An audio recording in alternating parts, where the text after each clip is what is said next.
عمر بن سعد نے اپنے لشکر کو 4 حصوں پر تقسیم کر کے ہر ایک حصے کا ایک امیر بنایا تھا۔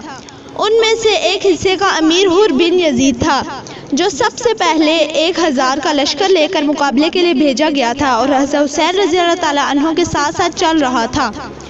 اس کے دل میں اہل بیت اطہار کی محبت کا جذبہ بیدار ہو چکا تھا۔ اس وقت اپنی سابقہ کارروائی پر نادام ہو کر حضرت حسین رضی اللہ تعالیٰ عنہ کے قریب ہوتے ہوتے یک بار کے گھوڑا دوڑا کر حضرت حسین رضی اللہ تعالیٰ عنہ کے لشکر میں آ ملے اور عرض کیا کہ میری ابتدائی غفلت اور آپ کو واپسی کا راستہ نہ دینے کا نتیجہ اس صورت میں ظاہر ہوا جو ہم دیکھ رہے ہیں۔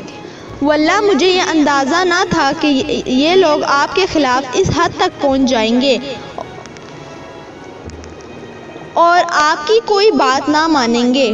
اگر میں یہ جانتا تو ہرگز آپ کو نہ روکتا۔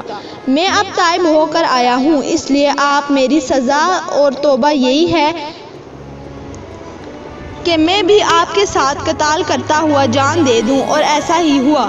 حضرت حسین رضی اللہ تعالیٰ عنہ گھوڑے پر سوار ہوئے اور آگے بڑھ کر آواز بلند فرمایا، لوگوں میری بات سنو، جلدی نہ کرو تاکہ میں حق نصیحت ادا کر دوں جو میرے ذمہ ہے، اور تاکہ میں تمہیں اپنے یہاں آنے کی وجہ بتلا دوں۔ پھر اگر تم میرا عذر قبول کرو اور میری بات کو سچا جانو اور میرے ساتھ انصاف کرو تو ہی میں تمہاری فلاح و وسعت ہے، اور پھر تمہارے لیے میرے قتال کا کوئی رستہ نہیں۔ اور اگر تم میرا عذر قبول نہ کرو تو تم سب مل کر مقرر کرو، اپنا کام اور جمع کر لو، اپنے شریکوں کو پھر نہ لو، تم کو اپنے کام میں شبہ پھر کر گزرو میرے ساتھ اور مجھ کو مہلت نہ دو۔ حضرت حسین رضی اللہ تعالیٰ عنہ کے یہ کلمات بہنوں اور عورتوں کے کان میں پڑے تو ضبط نہ کر سکیں، رونے کی آوازیں بلند ہو گئی۔ حضرت حسین رضی اللہ تعالیٰ عنہ نے اپنے بھائی عباس رضی اللہ تعالیٰ عنہ کو بھیجا کہ ان کو نصیحت کر کے خاموش کروائیں، اور اس وقت فرمایا کہ اللہ تعالیٰ ابن عباس رضی اللہ تعالیٰ عنہ پر رحم فرمائیں، انہوں نے صحیح کہا تھا کہ عورتوں کو ساتھ نہ لے جاؤ۔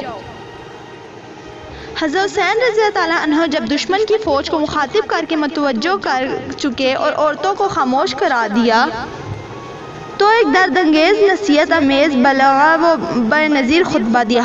حمد و ثنا اور درود السلام کے بعد فرمایا، اے لوگو تم میرا نسب دیکھو، میں کون ہوں، پھر اپنے دلوں میں غور کرو۔ کیا تمہارے لیے جائز ہے کہ تم مجھے قتل کرو اور میری عزت پر ہاتھ ڈالو؟ کیا میں تمہارے نبی صلی اللہ علیہ وسلم کی صاحبزادی رضی اللہ تعالیٰ عنہ کا بیٹا نہیں ہوں؟ کیا میں اس باپ رضی اللہ تعالیٰ عنہ کا بیٹا نہیں ہوں جو رسول اللہ صلی اللہ علیہ وسلم کے چچا زاد بھائی اور وصل ولی المومنین تھا؟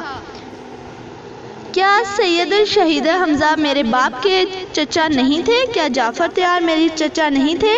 کیا تمہیں یہ حدیث مشہور نہیں پہنچی کہ رسول اللہ صلی اللہ علیہ وسلم نے مجھے اور میرے بھائی حسین رضی اللہ تعالیٰ عنہ کو سید شباب اہل جنہ اور قرۃعین اہل سنت فرمایا ہے؟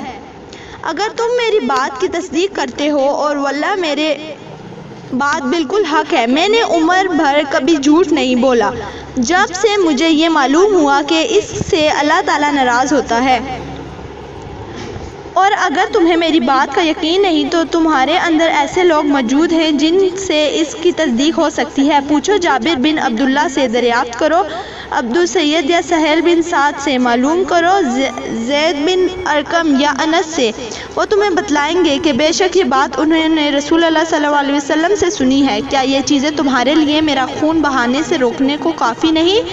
مجھے بتلاؤ کہ میں نے کسی کو قتل کیا ہے جس کے قصاص میں مجھے قتل کر رہے ہو، یا میں نے کسی کا مال لوٹا ہے یا کسی کو زخم لگایا ہے؟